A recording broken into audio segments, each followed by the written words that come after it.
les grandes innovations chez Orange, c'est il y a quelque chose de nouveau, c'est qu'on est passé d'un marketing de l'acquisition des nouveaux clients, notamment mobiles, à un marketing de la fidélisation, de la gestion de la base. Alors qu'est-ce que ça a eu comme impact pour nous? La première chose, c'est qu'il a fallu segmenter les clients. On passe d'un marketing du one size fits all, hein, une seule offre pour tout le monde, à un marketing plus segmenté. Pour qui je suis? Est-ce que je suis voilà, un adulte pragmatique, pas très internet, ou est-ce que je suis un jeune complètement digital? Donc voilà, donc on essaye de faire des offres qui soient plus segmentées par rapport à nos clients, qui ils sont, qu'est-ce qu'ils font avec leurs outils de télécom et quels sont leurs besoins.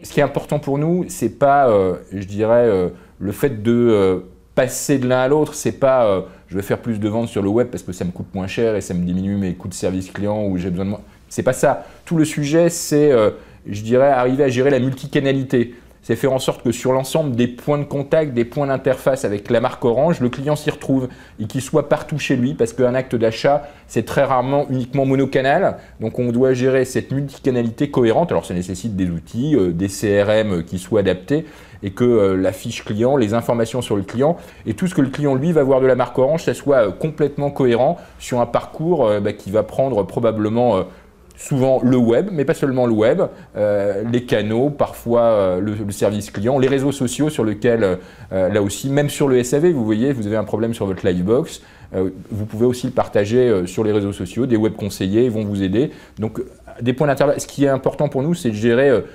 cette multiplicité de l'ensemble des interfaces entre nos clients, chacun individuellement qui ils sont, segmentés, et la marque Orange.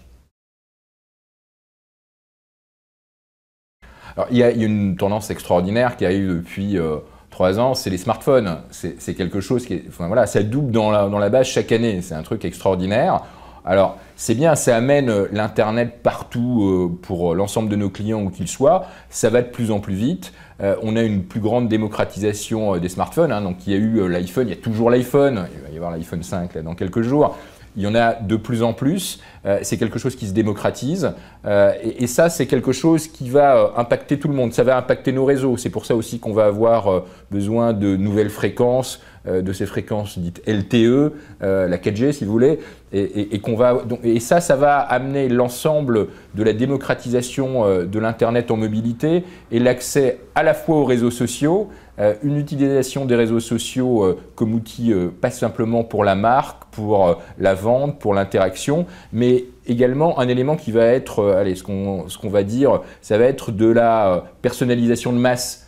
Donc on a besoin toujours d'avoir des éléments référents hein, sur la marque mère qui est Orange, sur lequel on va travailler sur la relation, l'engagement avec nos clients, ce qu'on appelle le belonging, la relation, l'affectif, et puis des éléments sur l'ensemble des produits et services. On ne va pas faire des 4x3 ou de la télé pour des produits et des services très spécifiques. Et là, on va utiliser les réseaux sociaux, là, on va utiliser l'Internet mobile, on va utiliser tous ces outils.